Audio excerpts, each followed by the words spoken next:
very happy now to introduce, as said, Jamillah Knowles, UK editor of The Next Web, who last week said she would join DLD and lead that discussion. The secret of social. And I'm very happy also to introduce Ilya Shirokov, CEO of, where you are actually have a role within Mail.ru Group, which goes way beyond. And you talk more about yourself later. And Sokolov, the head of Russia at Badu, two very new prominent, fast-growing network. I leave the floor now to Jamillah. Pavel Durov has not arrived so far, so as soon as he arrive or would arrive, we put him on stage. We have just to check what's the status, okay? So now the floor is yours, and have a good discussion. Welcome, everyone. Can everybody hear? Good. I hope so. Okay, gentlemen, do you want to grab a mic as well, Jean? So in which case, let's do some mini introductions, a bit more of a description of what you gentlemen do. Ilya, can you describe to me a little bit more about your work and also the health of your business at the moment, how it's doing? Hi everyone, my name is Ilya. I run the social networking business for Mail.ru Group. As you know, Mail.ru Group is one of two largest internet companies, public internet companies in Europe. And I run two social networks, Odnoklassniki, which is currently the second largest social network by daily audience, and Moy Mir. If you look at the combined audience of Odnoklassniki and Moy Mir, that will be the largest social networking property in Russia. Regarding the health of our business, well, Mail.ru Group is a public company. I don't know what the valuation today, $7 or something like this billion. And the social networking part of our business is actually the largest and the fastest growing part of our business. Okay, Jean, tell us more. So my name is Sokolov. I run engineering organization at Badu. Badu is a lesser known social network. It's actually lesser known because it's mostly known in Spanish-speaking countries, Southern Europe. It started in Spain as a competitor to Facebook quite a few years ago. Then it made a pivot, and now it's a social network for meeting new people. It's growing quite fast, including growing in Russia. Right now, Badu has over 150 million registered users and about 35 million monthly active users. The company is profitable for many years, and it's growing both financially and in terms of users. And it's mostly focused, as opposed to like usual social networks, which try to keep people in touch with their existing friends. Badu helps find new friends, new connections, new interests. Now, Jean, your site's also known for the dating activity that goes on there too. Is that kind of purpose something that helps spur on new business? Yes, well, dating is probably the largest use case when we talk about meeting new people, because if we talk about some, I don't know, quilting, then probably a very small fraction of all users or people care about quilting. But when we talk about dating, 50% of people are men, 50% are women, and there is a large user base for that activity. So yes, Badu started as a kind of competitor to Facebook, but then in 2008, our founder, Andrei, was at a bar somewhere in St. Petersburg, and the bar had telephones on the desks, on the tables. So people sitting at one table could pick up the phone and then talk to some people at the other table who they liked. And at that time, he figured out that there is a large, interesting use case. Say, here we are. There are maybe, I don't know, 100, 120 people in this room. And obviously, there are people who are interested in each other, but how do we discover? It's not practical to go and talk to each other. So there is a use case there where you can publish your interests and have others find you by your interests, by also a virtue of having you in the same room. And dating is a big part of it because that's the easiest one. Mm-hmm, mm-hmm. And so, Ilya, with Odnoklassniki, what is it that would help develop growth? I mean, it's growing, but how do you sustain that growth? Is it things like adding multimedia or activities or e-commerce? What do you see as the future for that? Well, first of all, let me tell a couple of words about the Russian landscape for the social networks, because it's quite different from the rest of the world. So there is a very tough competition between two local players, VKontakte and Odnoklassniki. VKontakte is slightly bigger than Odnoklassniki right now, but this gap is getting smaller and smaller every day. For example, 2 years ago, the gap was, VK was 2 times more than Odnoklassniki. In February, the gap was less than 5%. How do we grow? At the same time, Facebook is not, well, it's in the air, everyone talks about Facebook, but when you look at the daily activity on Facebook, it's actually very small, and it's multiple times smaller than the Russian social networks.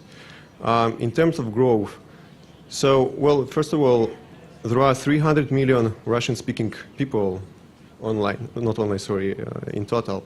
And if you look at how many people are online right now, it's less than 50% right now. So we believe that the Russian-speaking market will double in the next 3-4 years or something like this. And part of our growth right now is coming by those new users that are getting connected to the internet in regions or in some countries around Russia. Secondly, if you look at the engagement metrics are actually growing also very rapidly. Russia is the #1 country in the world by the time spent in social networks. And we work a lot to introduce new features for those users, provide with them with new content and with everything else. Mobile is also one of the most important areas for our growth. In some regions, for example, we have more than 30% of all users that have never visited our website. They always use only the mobile phone. Now, Jean, your business works in countries where it is known that mobile can lead the way for internet, sort of leapfrogging the need to put cabled infrastructure in. Is that right? Are you That's right. that? Mobile actually presents two big opportunities. First of all, again, if we look at this room, I think everyone has a smartphone in this room, but far from everyone has a computer. Maybe 10% has a laptop or a tablet. So mobile has much higher penetration than laptops. And the second difference is that, and then that is particularly obvious in less developed countries, say Latin America, Southeast Asia. There, the penetration of smartphones or even dumb phones is close to 100%. And we can work even on dumb phones, not only smartphones. That's one big advantage of telephones. And the second is that telephone is always with the person. It's as opposed to a desktop computer, you take the telephone with you, so you carry internet in your pocket. As well as telephones also present, particularly modern telephones, they're not like computers. They give you some extra functionality, say your geolocation or some mechanical functions that can detect your position in space, or it can measure acceleration, or it has a compass inside. So it's both a new technically, not fully explored technical platform, as well as a platform which has much higher potential for penetration throughout the world. And so in that case, if you're using mobile and your site has activities like dating as well as meeting new people, how do you make sure that the information there is definitely secure? Because obviously people may say things on that type of network they may not want to say publicly. Well, conversations are kept private. Obviously, the people are aware that whatever they are posting on the site is actually publicly posted. So we know we take privacy very seriously. And we are present in countries where privacy laws are quite stringent. Specifically, for example, UK just passed a very, very stringent law on cookies, and we are compliant with that. So it's twofold. We're taking security very seriously, systematically, plus we're informing users of what they're doing and what kind of consequences they may have if they publish something inadvertently. We're trying to avoid that. Mm-hmm. And do you have to also implement taking down of material too, or is it moderated? Yes, we are. There is a number of moderators working across the world on looking at the site, at the profiles. If the profiles are flagged somehow by other users or by our moderators, we look at them and take them down sometimes. We also do some proactive measures and weed out spam, for example, as it's present in every social network, I guess. We use a slightly different approach.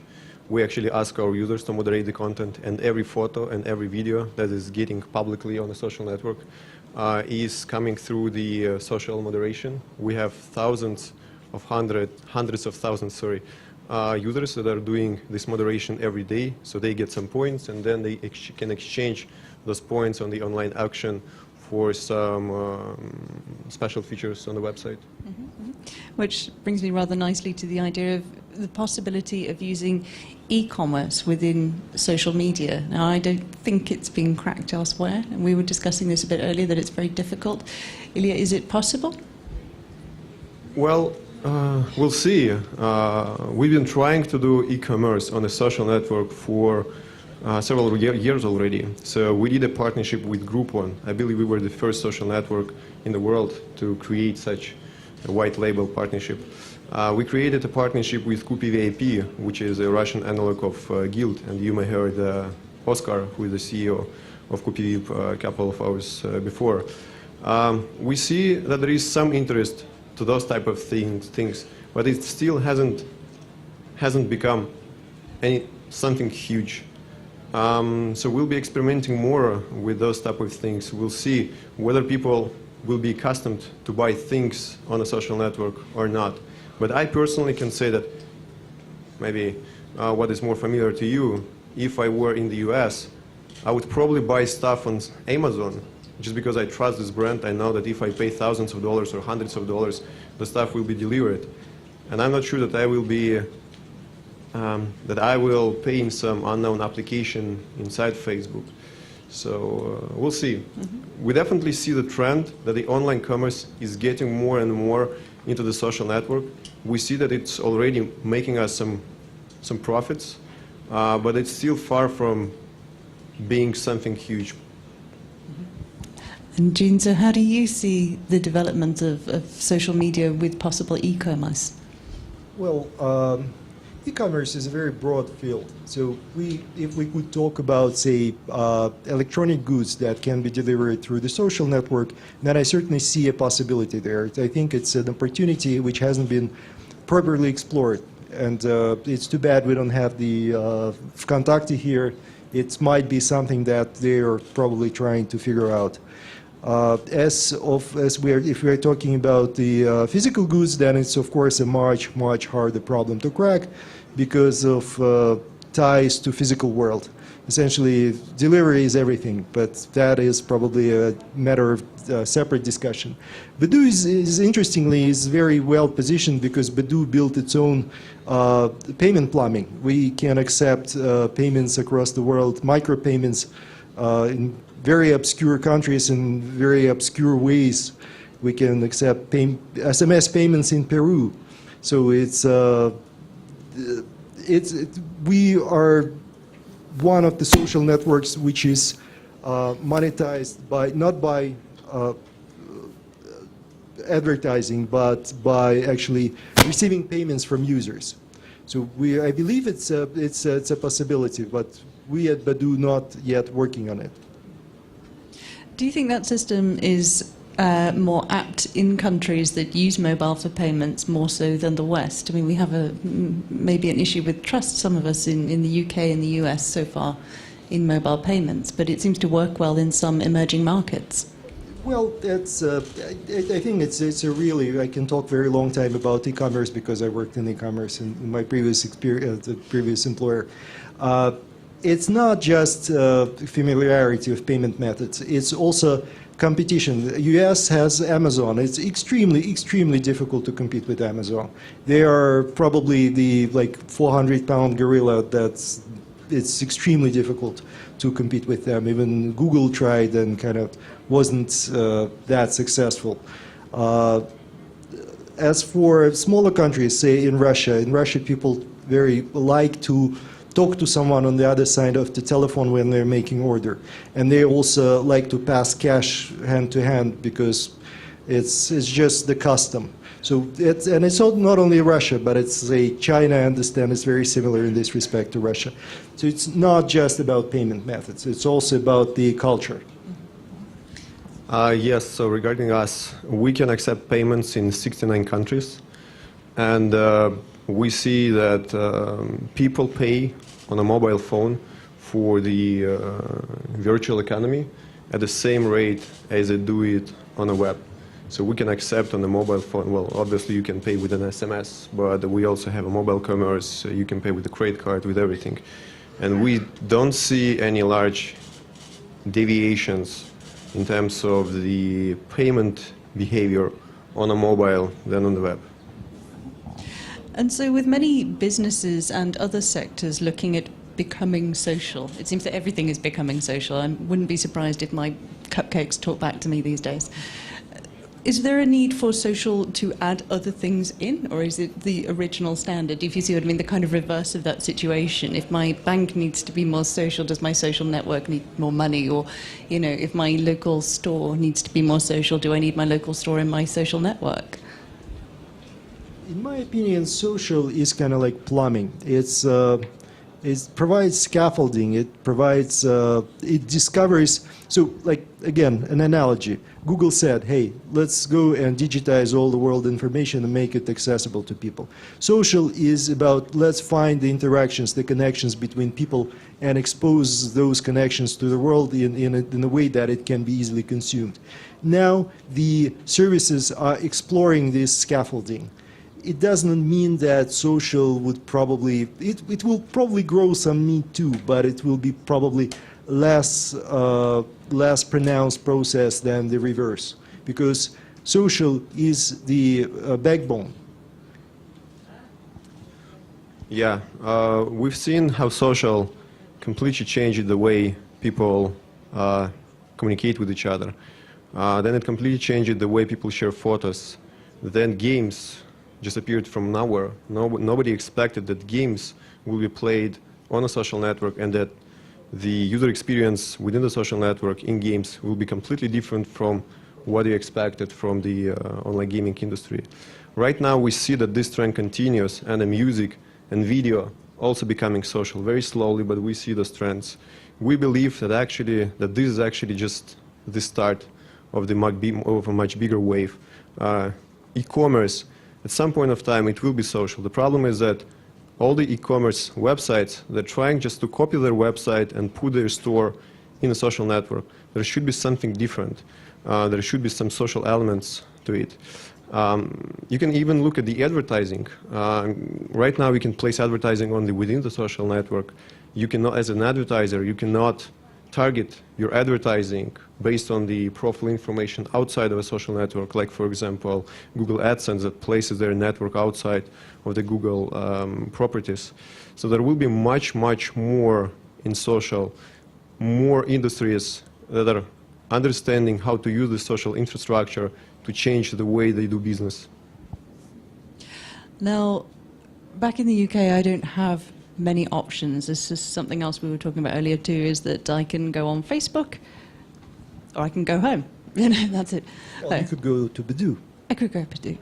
I'm not sure that I'm looking for dating just yet, even though I could meet new people, you're quite right. But to work with my own network of friends rather than meeting new people, there are limited choices. So why aren't you there for me? What are you doing?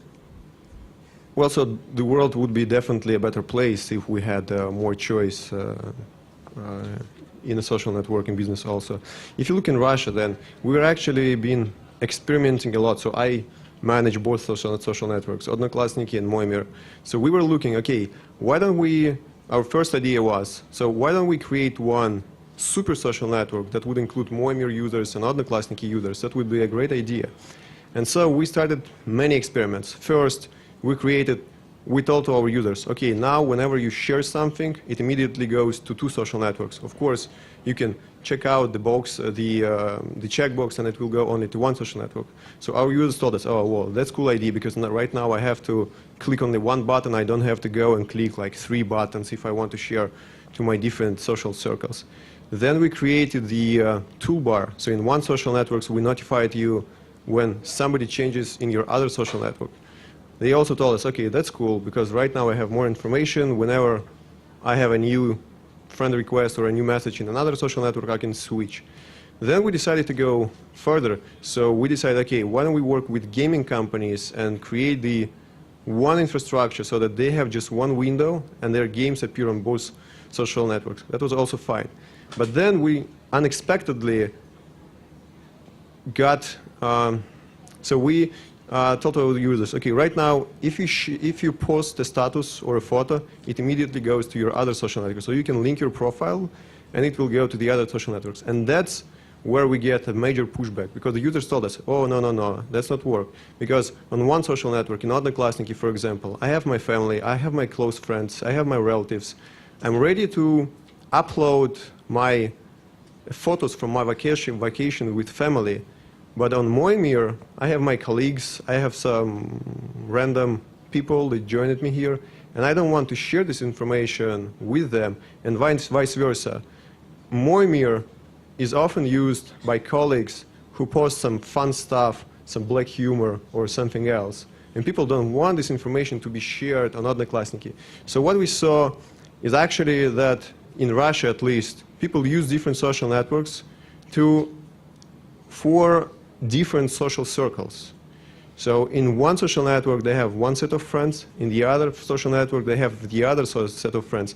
Something similar right now is happening in the US, where you have Path that is trying to be the social network for your family and your very close friends. Here in Russia, de facto, we already have the separation where people use different social networks for different purposes. And we'll see how it will evolve in the future. And so I understand, Gene, that you're also looking to expand within Russia. Is that correct? Yes.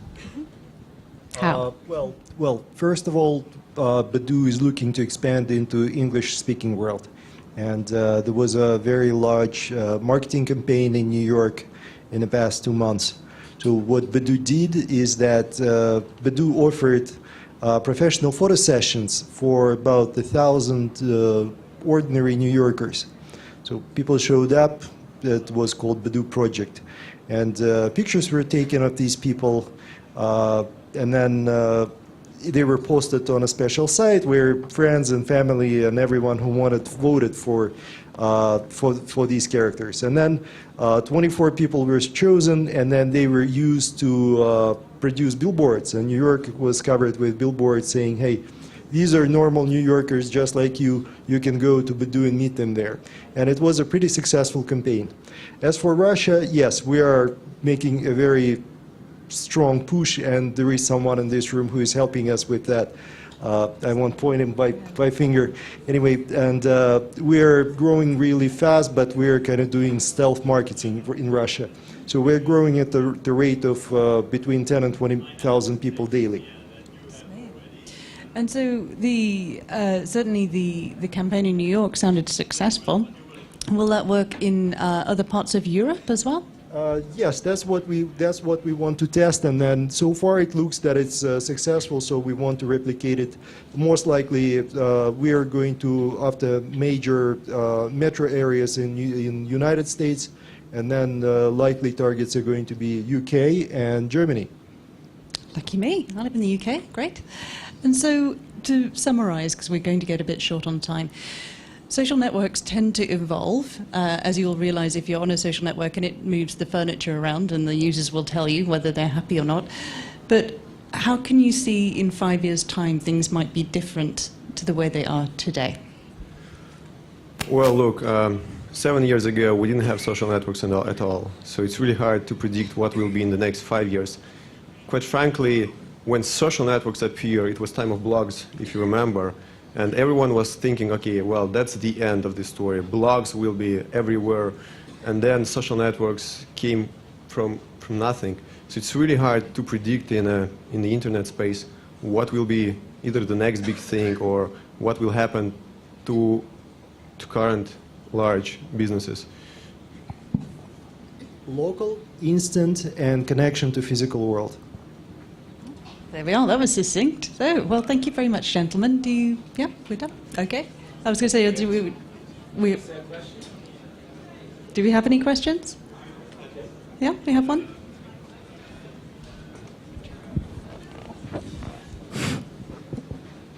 Come on.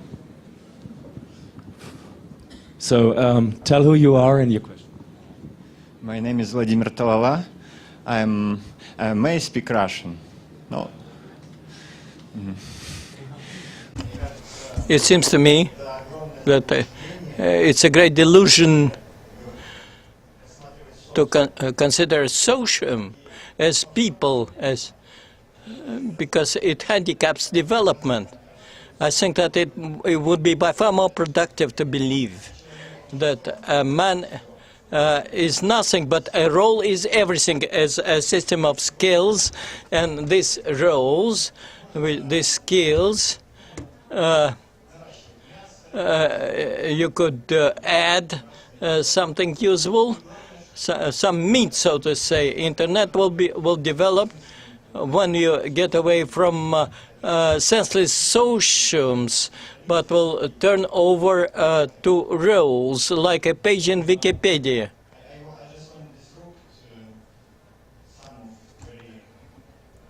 Changed thoughts. What's the question? Can someone...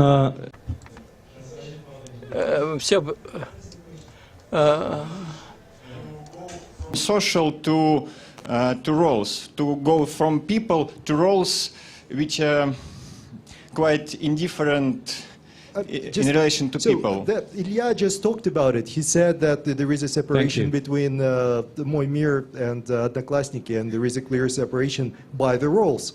That's exactly what he said. So, may I say some resume of this talk? In future... Well, Vladimir, I think we have to move on. So if there's another question, just give your mic to... Who are you? My name is Michael Yang. I'm CEO and co-founder of ucomedy.me. We are an internet entertainment startup. I have a question about social networks. Do you think that in this time of information abundance, personalization of content will play a major role in the future? And will social networks help with that, providing that information to the end users?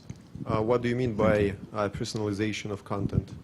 I mean, if you are some kind of a professional and if you have some interests, you want to see some particular content and may not see other content. Do you mean like curation of... I mean something like contextual advertising, but in everything, in every aspect of behavior. Yeah, actually we are working on this very hard right now. And